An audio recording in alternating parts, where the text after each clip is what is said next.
तो आप देख रहे हैं प्राइम भारत, मैं संतोष सिंह और हमारे साथ भाजपा के वरिष्ठ नेता। सर जी, बिहार दिवस है। बिहार को पहले मगध के नाम से जाना जाता था। बिहार बहुत ऐतिहासिक धरोहर है, ऐतिहासिक विरासत है, लेकिन आज बिहार को 113 वर्ष हो गए बने। लेकिन बिहार की जो जनता है, जिसका देश में बड़ा योगदान रहा है, फिर भी हमें लगता है कि पूर्वांचल और बिहार वालों के साथ बड़ा अन्याय होता रहता है।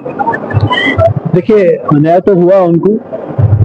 बिहार का नाम जब लालू जी की सरकार रही है तो वो एक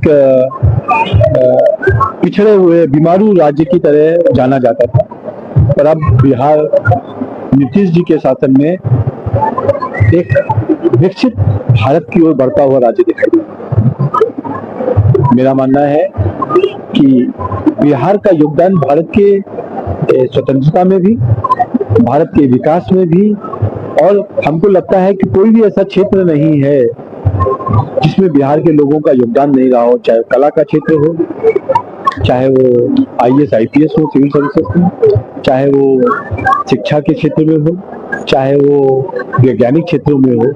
बिहार एक नॉलेजेबल स्टेट के नाम से जाना जाता है और उसका विकास होना बहुत जरूरी है।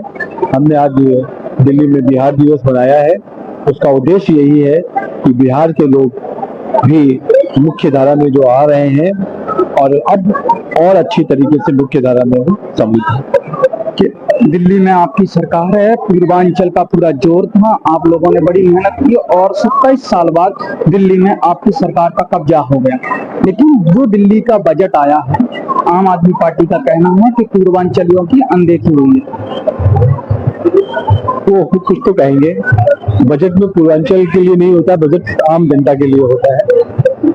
फिर वो कहेंगे कि हमारे क्रिश्चियंस के लिए नहीं है, मुस्लिम समाज के लिए नहीं है, इधर के लिए नहीं है, उधर के लिए नहीं। बजट समस्त समाज के लिए होता है और उनको तो कुछ तो कहना है, इसलिए वो कुछ कह रहे हैं।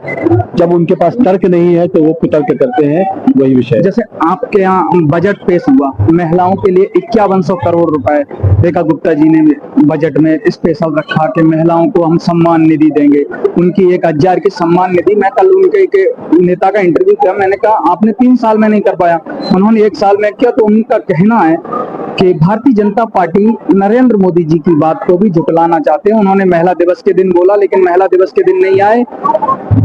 देखिए, फिर ऐसी बात कर रहे हैं। हमने महिला दिवस वाले दिन ही 5100 करोड़ रुपए महिलाओं के लिए आवंटित किए। अब महिलाओं को आवंटित करने के बाद उनको पैसा कैसे जाएगा? रजिस्ट्रेशन होगा। उस रजिस्ट्रेशन में एक कोई पोर्टल होना चाहिए, एक पात्रताएं होनी चाहिए, कौन गरीब महिलाएं हैं, किसको देना है, ये सब प्रोसेस चल रहा है। 5 लोगों की एक कमेटी बनाई गई है।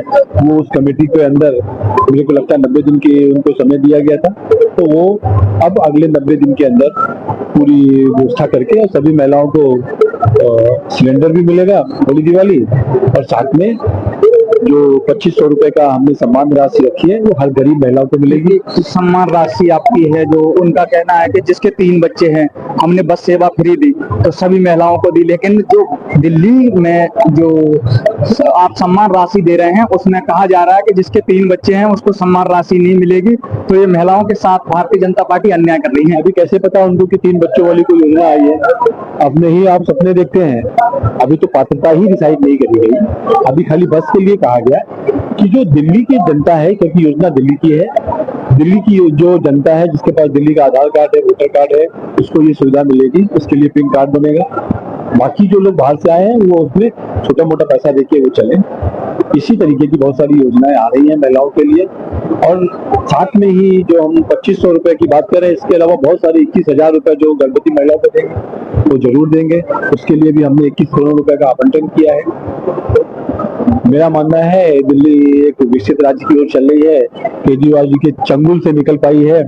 अब वो जब चंगुल से निकल गई है तो वो अब हैरान बैठे हुए हैं, ऐसे उल्टे सीधे स्टेटमेंट दे रहे हैं। मेरे को उनका एक कहना है कि जैसे हमने मोहल्ला क्लिनिक खोले तो मोहल्ला क्लिनिक में हम जनता को फ्री दवाई दे रहे थे, और भारतीय जनता पार्टी आई है, रेखा गुप्ता जी कह रही हैं कि कहीं भी दवाई लो, पर्चा बनवाओ, और आप प्रधानमंत्री जन औषधि केंद्र से दवाई लेंगे। तो हमने मुख्यमंत्री क्यों बनाया? हम तो फ्री दवाई वाले हैं और वो जन औषधि केंद्र से दिला रहे हैं। देखिए, मेरा ये कहना है कि वो मोहल्ला क्लिनिक जिसमें खाली खांसी की दवा मिलती थी, खांसी की दवा मिलती थी और अब कैंसर के भी इलाज के लिए डायग्नोज किया जाएगा वहां से। तो अपने आप में एक बड़ी बात है। और देखिए, मोहल्ला क्लिनिक हमारा आरोग्य मंदिर है और आरोग्य मंदिर वहाँ के सभी मोहल्ला के लोगों को आरोग्य करेगा, ऐसा मेरा विश्वास है। का कहना है कि दिल्ली में भारतीय जनता पार्टी 27 साल बाद आई है, लेकिन विकास की तरफ दौड़ेगी। डबल इंजन की सरकार है। अरविंद केजरीवाल चुनाव हारने के बाद 1 महीने के लिए गायब हो गए, पंजाब चले गए। अब वो पंजाब की तरफ भाग रहे हैं, दिल्ली की जनता को छोड़ दिया है। और जो उन्होंने मोहल्ला क्लिनिक खोले उसमें कुत्ते बैठे, गाय भैंसे बैठी, कचड़े थे। दिल्ली में एमसीडी उनकी है। एमसीडी में आज भी हालत बहुत खराब है और एमसीडी में कई जगह कचड़ों के ढेर हैं। अरविंद केजरीवाल अपना काम सही तरीके से करें और दूसरों पर आरोप प्रत्यारोप अरविंद केजरीवाल हमेशा से लगाते रहें। आप देख रहे हैं प्राइम भारत, बने रहिए संतोष सिंह के साथ दिल्ली।